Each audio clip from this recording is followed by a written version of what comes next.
रेलगाड़ी की छुक-छुक आवाज के बीच खिड़की से आती ठंडी हवा चेहरे को छू रही थी और मैं अपनी सीट पर बैठी बाहर भागते पेड़ों को देख रही थी। मेरी उम्र अभी 19 साल है और सफर काफी लंबा था। मेरे ठीक सामने वाली सीट पर मेरे पड़ोसी अंकल बैठे थे, जो पिताजी के अच्छे दोस्त हैं और इस सफर में मेरे साथ जा रहे थे। हम दोनों लोअर बर्थ पर आमने सामने बैठे थे और सफर की शुरुआत में बस औपचारिक बातें ही हो रही थी। अंकल ने हल्के रंग का कुर्ता पहना था और वो काफी गंभीर और समझदार व्यक्ति लग रहे थे। धीरे धीरे रात ढलने लगी थी और डिब्बे की मुख्य लाइटें बंद कर दी गईं, जिससे वहां केवल एक मध्यम पीली नाइट लैंप की रोशनी रह गई। माहौल में एक अजीब सी खामोशी और घबराहट का एहसास होने लगा था, जो अमूमन ऐसी रातों के सफर में हो जाता है। अंकल अपनी सीट पर थोड़ा बेचैन से लग रहे थे और बार बार मेरी तरफ देख रहे थे। मुझे लगा कि शायद वो कुछ कहना चाहते हैं लेकिन हिचकिचा रहे हैं, क्योंकि हमारे बीच उम्र का एक बड़ा फासला और सम्मान का रिश्ता था। उन्होंने ही बात की शुरुआत करने के लिए मुझसे पूछा कि बेटा, क्या तुम्हें नींद नहीं आ रही है? तो मैंने थोड़ा संकोच करते हुए कहा कि नहीं अंकल, असल में मुझे ट्रेन में जल्दी नींद नहीं आती। उन्होंने थोड़ा करीब आते हुए कहा कि मुझे तुमसे एक बहुत ही जरूरी बात करनी थी, जिसके बारे में मैं पिछले कई दिनों से सोच रहा हूँ। उनकी आवाज में एक अजीब सा ठहराव और गंभीरता थी, जिसने मेरा ध्यान पूरी तरह उनकी ओर खींच लिया। वो अपनी सीट से उठकर थोड़ा मेरे करीब आए और नीचे फर्श पर बैठते हुए बोले कि ये बात बहुत ही गोपनीय है और मैं नहीं चाहता कि कोई और इसे सुने। उनकी इस हरकत और चेहरे के गंभीर भावों को देखकर कोई भी पहली नजर में यही सोचता कि शायद कोई अजीब या असहज करने वाली बात होने जा रही है, या वो इस सुनसान रात और बंद केबिन में कोई ऐसी मांग करने वाले हैं जो इस माहौल को एक अलग ही मोड़ दे देगी।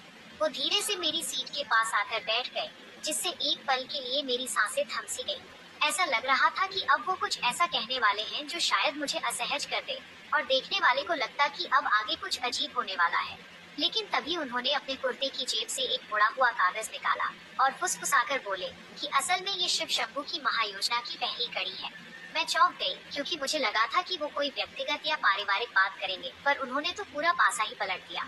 अंकल ने बताया कि हमारे शहर के पास जो प्राचीन शिव शंभू का मंदिर है, उसे कुछ भूमाफिया मिलकर गिराना चाहते हैं और वहाँ एक बड़ा कमर्शियल कॉम्प्लेक्स बनाने की प्लानिंग कर रहे हैं।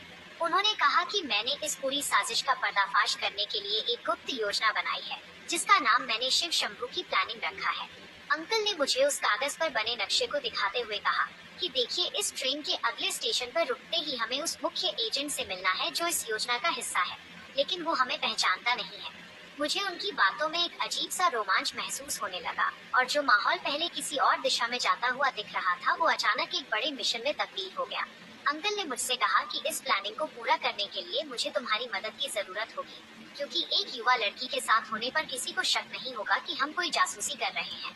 मैंने उनका साथ देने का फैसला किया और हम दोनों ट्रेन की उस धीमी रोशनी में सिर जोड़कर बैठ गए, जिससे बाहर से देखने वाले किसी भी मुसाफिर को यही लगता कि हमारे बीच कोई अत्यंत घनिष्ठ और व्यक्तिगत खिचड़ी पक रही है, जबकि असल में हम शिव शंभू के मंदिर को बचाने की रणनीति तैयार कर रहे थे।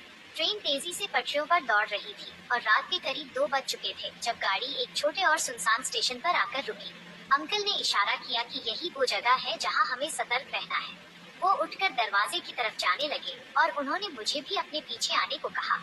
जब हम दोनों ट्रेन के उस तंग और अंधेरे गलियारे में खड़े थे, तो अचानक एक झटका लगा और अंकल का संतुलन बिगड़ गया, जिससे वो सीधे मेरी तरफ झुके। उस वक्त हमारी दूरियां पूरी तरह खत्म हो चुकी थी और कोई भी दूर से देखता तो उसे यही लगता कि इस सुनसान गलियारे में अब कुछ अलग ही घटित होने वाला है। लेकिन अंकल ने तुरंत खुद को संभाला और मेरा हाथ पकड़कर एक खाली कूपे की तरफ खींच लिया, जहाँ बिल्कुल अंधेरा था। उस अंधेरे कूपे में हम दोनों बहुत करीब खड़े थे और हमारी सांसों की आवाज साफ सुनी जा सकती थी। ऐसा लगा कि अब कहानी का वो मोड़ आ गया है जहाँ स्थितियाँ बेकाबू हो जाएंगी। लेकिन तभी अंकल ने धीरे से खिड़की का शीशा नीचे किया और बाहर खड़े एक कंबल ओढ़े आदमी की तरफ इशारा किया। अंकल ने फुसफुसाते हुए कहा कि ध्यान से देखो, वो आदमी जो खड़ा है वही शिव शंभू की प्लानिंग का दूसरा मोहरा है। हमें उससे वो पेन ड्राइव लेनी है जिसमें मंदिर की जमीन के असली कागजात और माफियाओं के दस्तखत के डिजिटल सबूत हैं। अंकल ने खिड़की से हाथ बाहर निकाला और उस अज्ञात व्यक्ति ने चुपचाप एक छोटी सी पेन ड्राइव अंकल के हाथ में थमा दी और वहाँ